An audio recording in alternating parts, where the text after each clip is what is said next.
And joining me right now is Mr. Joel Gitali, who is the KECTA National Chairman. And when I'm talking about KECTA, it simply means the national, that is the Kenya Tobacco Control Alliance. And so joining us virtually, good morning, Mr. Gitali. So we're talking about quitting tobacco, the use of tobacco, and about 70%, which translates to 1.3 billion tobacco users are being called to commit to quitting tobacco. Oh, yes, you are right. This is Joel Gitali, Chairman, Kenya Tobacco Control Alliance. We are calling upon those who are using tobacco and related products to quit, because actually tobacco and the related products are things that are very bad. They cause so many diseases, they cause death. In fact, we say tobacco is disease, disabilities, and death. So, and then we add impoverishment because it causes a lot of poverty among those who use and even to the farmers. Yes. All right. And Mr. Gitali, you know, when I look at the case study, we're seeing that tobacco-related disease kills about 30,000 Kenyans every year.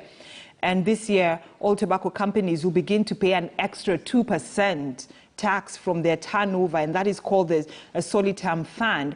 How realistic will this be in terms of companies that deal with tobacco committing themselves to contributing about 2%? Yeah, we know that this is something that tobacco companies have really contested. I remember we had a case in court which was filed by BAT against the government, and we were enjoined right from the High Court up to the Supreme Court, and BAT was defeated.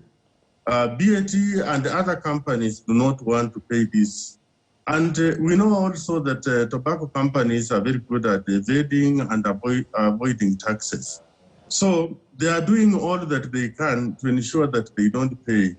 And that's why they are coming up with the new products. They are going around. They try to circumvent the law by doing other things. But if the government is serious, surely the companies that are handling tobacco and related products in this country will have to pay this money. I don't see how they'll avoid it. All right, but then, Gitali, when you look at the COVID-19 pandemic, because this time you're calling on the theme being committed to quit, you know, quitting the use of tobacco. Has COVID-19 really helped in terms of quitting? Not really, because one, the government actually enlisted the tobacco as one of the essential products, and we were wondering during this COVID time, it's no longer on the list, but it had been listed as one of the essential products. And you know, once you do that, then you are encouraging people to use it, because they are seeing, linking it to the situation at hand and feeling that if it's an essential product, then it's going to help. So together with the false researches that have been going on, that fellows come up with the findings that tobacco users are safer than non-users when it comes to COVID, then you find more and more people going into it. So it has not helped, because even when you look at the figures, BAT says it registered 42% profits higher than the previous year during this time of Corona. And it really praised the government for helping it to keep afloat.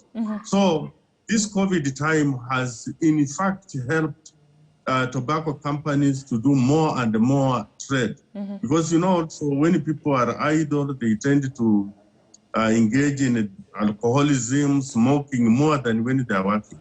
And this has been the case. So it's something that is not good. When people are stressed out because of losing jobs and having other problems due to Corona, they resort to smoking more and more. You know, stress induces people to use certain things more than usual. All right. So it has not helped. All right, but then it begs the question. Yes, we are saying commit to quit. And so many people are wondering, so there's this push of people being asked to quit using tobacco. And then there is this other side that says we still need our jobs, you know, in terms of the people who've been employed within these tobacco industries. So where do we get the balance in terms of the usage and in terms of job losses and in terms of quitting?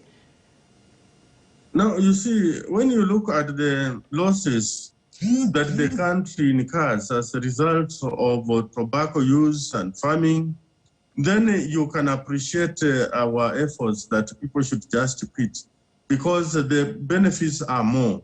There are those who talk about jobs, yes, but when you look at it critically, you find that there are countries which don't have tobacco and people are in employment. We have lost even better opportunities here because of other things, like the hotel industry has gone down and all that.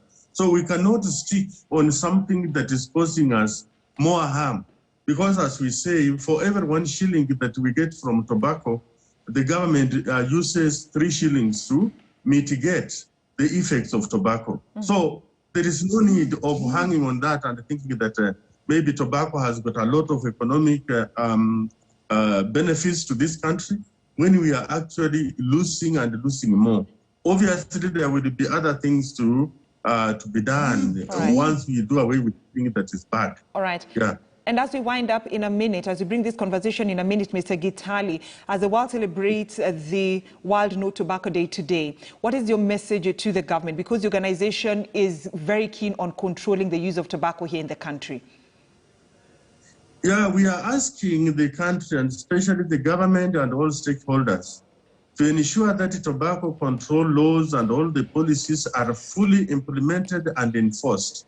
We should hold hands together and even fight the so-called emerging products, which are lowering young people into addiction, and after that, they now go for anything that has got nicotine.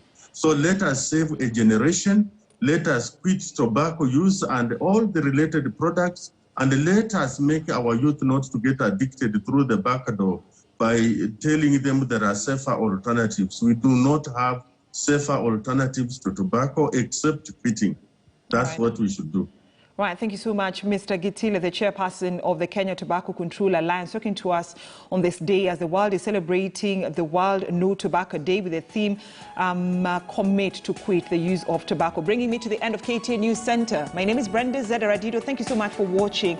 And my colleague is already in studio for Leo Mashinani, that is Nicholas Wambua. I know I've taken his time, and that's why I'm rushing to actually finish News Center.